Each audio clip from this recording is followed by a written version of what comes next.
Hi everyone, my name is Olga. I'm a Kyiv tour guide and a storyteller. On my channel we're diving deep into the soul of this incredible city. Right now we have a tough chapter because Russian war is still raging, but my heart is full of hope that one day soon, when the peace returns, I'll be waiting for you here to show you the city personally.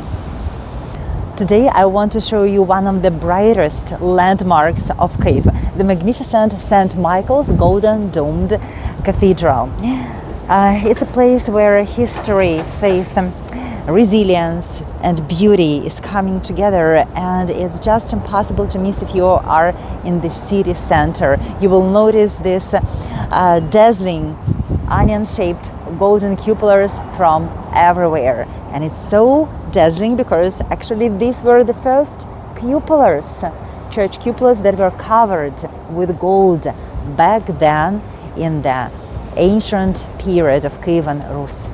And I want to reveal to you why this cathedral is so special.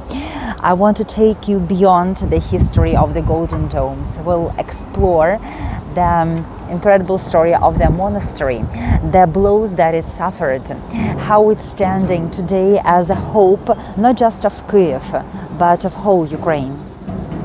Kyiv is the city of contrasts.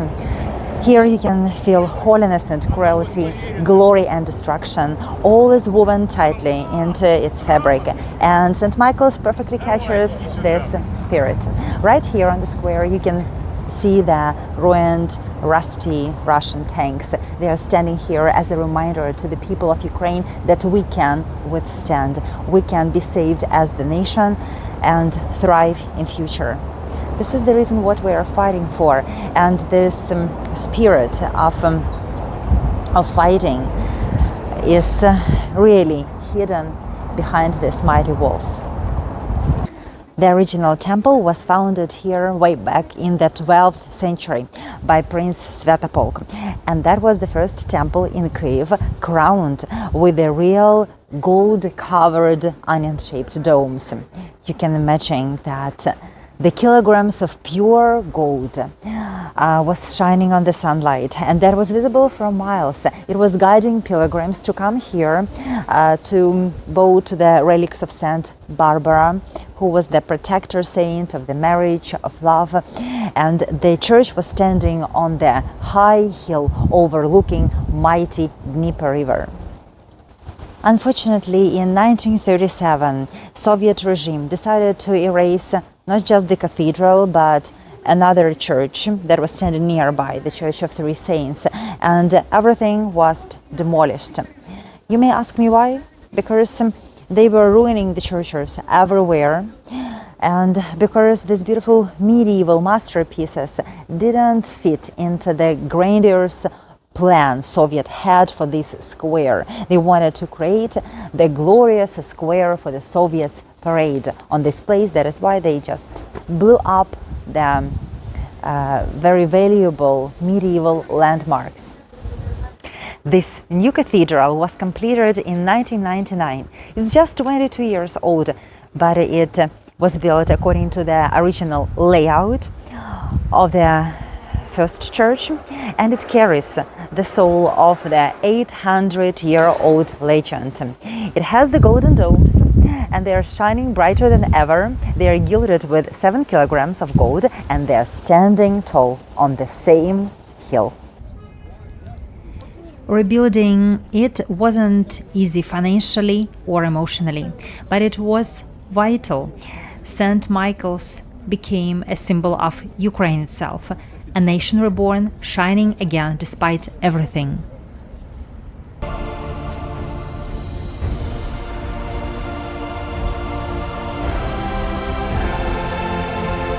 Today, bombs are falling in different parts of Ukraine every day. Kyiv is the special target, primary target for Russians. And these golden domes remind us what is worth fighting for. We are fighting for our history, faith, and for the hope of the future of our children. Children that will be living in free Ukraine. But there is more than just beauty here, because St. Michael's was built on the unusual and powerful place. This is a fascinating fact that many Christian churches back then were built on the sites where the old pagan rituals were happening. You might may ask why, and that was happening to replace the old beliefs with the new ones. Basically, it was a spiritual takeover in style and a lot of symbolism.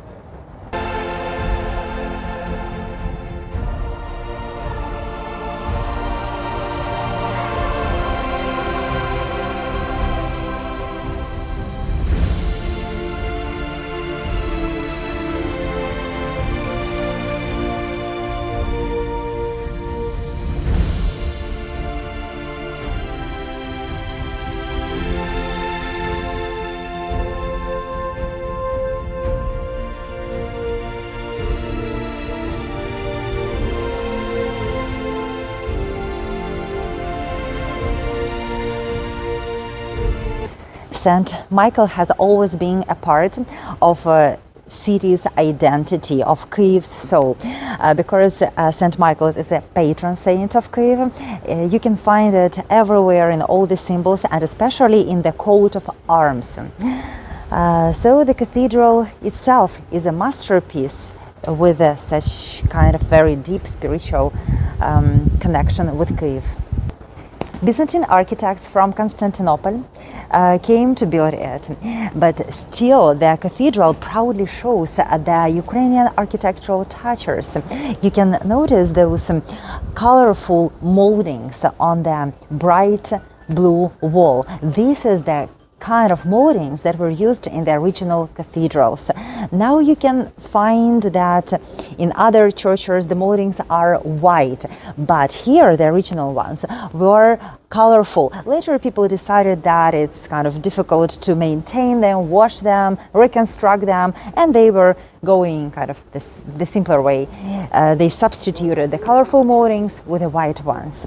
But I absolutely love this Ukrainian architectural touches because it's really the mixture that made this church, this cathedral, so unique and unforgettable.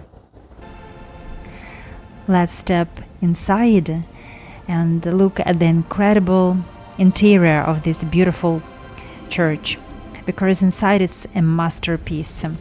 Everything is dazzling with marble mosaics and precious icons.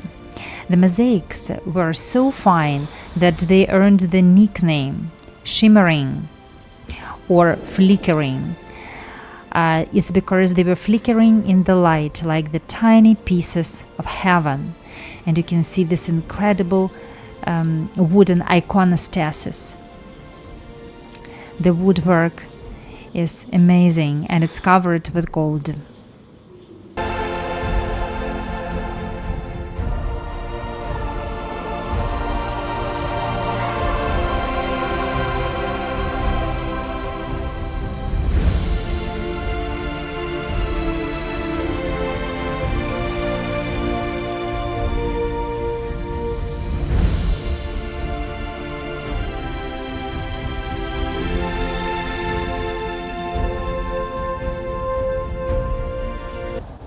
Prince Svitopolk had a wife. She was the Byzantine princess. Her name was Anna, and with her she brought from Constantinople the relics of Saint Barbara. It was a very precious gift to Kyiv because this is a sacred treasure that survived the wars, the devastation. We even now have them. They are kept in St. Vladimir's Cathedral. What is important that Saint Barbara was always a protector of family, marriage, and a lot of people were coming here to bow her. They were making special rings, blue rings, exchanging these rings and keeping them as the tribute, as the hope for their forever lasting marriage life and, of course, love.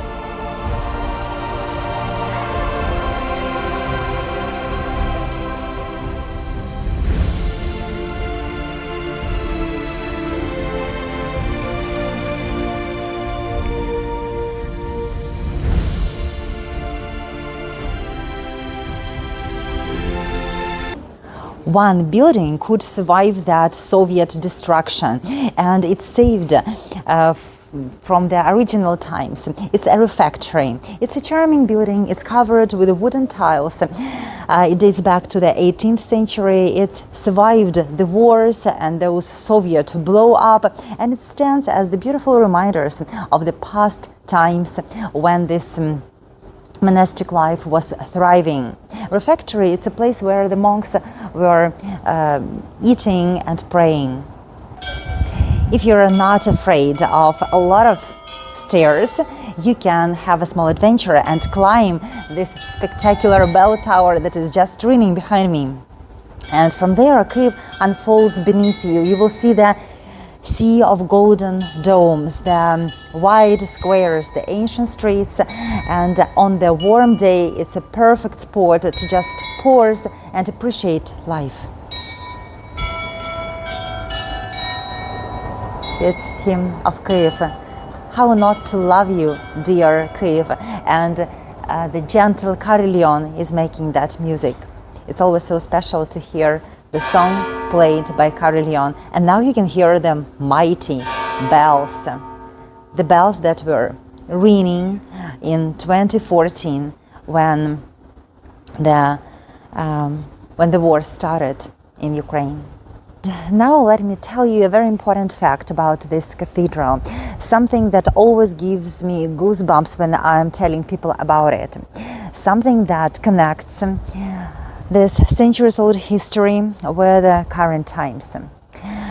Probably you have heard that the current war didn't actually begin in 2022. In 2022 began the full-scale invasion, but the war itself began in distance 2014. Independence Square, where everything was happening, is just a few steps away. And in those days, the cathedral became the heart of the city, because the first people who died, their bodies were brought here. The first surgeries were happening on the floor of the cathedral. The ambulances were coming, and they were still keeping the police out of the walls. It was about safety, about strength, and always about hope. The police came to clear the square. They were doing that violently, brutally, and protesters had to find the shelter. And you know where they ran? They ran here to this cathedral, and St. Michael's Monastery opened its gates and gave shelter to the people who were escaping the brutal forces of police. And they didn't let the police come in, because a cathedral is a sacred place and it became sanctuary, just like it had been for many centuries. People could always find the shelter here. And then something that nobody could expect happened, and it hadn't been happening for 800 years. The bellboy ran to the belfry and he started ringing all the bells. The bells were ringing through the whole night, and it hasn't been like that since the Mongol Tatars invaded Kyiv in the 13th century. That was the most devastating chapter for Kyiv's life, and that was 13th century. So since that time, the bells were silent. And they started ringing in 2014. And the whole Kyiv heard that sound. It wasn't just the call for help, it was a call for dignity, for the protection, for a ray of light in the darkness. The bells were ringing and they didn't stop. When I'm coming to this place, I always feel that spirit, the spirit of the history that lives here. So when you visit Kyiv after war, I'll be happy to show you this radiant and beautiful and peaceful cathedral. It's full of history and it has a hint of magic and a shimmering mosaics and a radiant gold on the top of those cupolas. Thank you for joining me in this walk in Kyiv's heart. Now you know that St. Michael's Golden-Domed Cathedral is not just a church. It's always a symbol of resilience and faith. It's shining through the centuries. It gives us hope. And I promise to you that when this war ends, we will walk with you on these streets, and I will share with you the stories that touch the soul, and we will celebrate life. If you like this video, subscribe to my channel, give it a like, and share this video with someone who really needs a great story of resilience and revival. Stay strong, keep dreaming, and remember that even in the dark times, Kyiv golden cupolas are shining bright, and they are lighting the way for all of us, for all the people who are at war now coming to pray here. See you in Kyiv soon. Bye.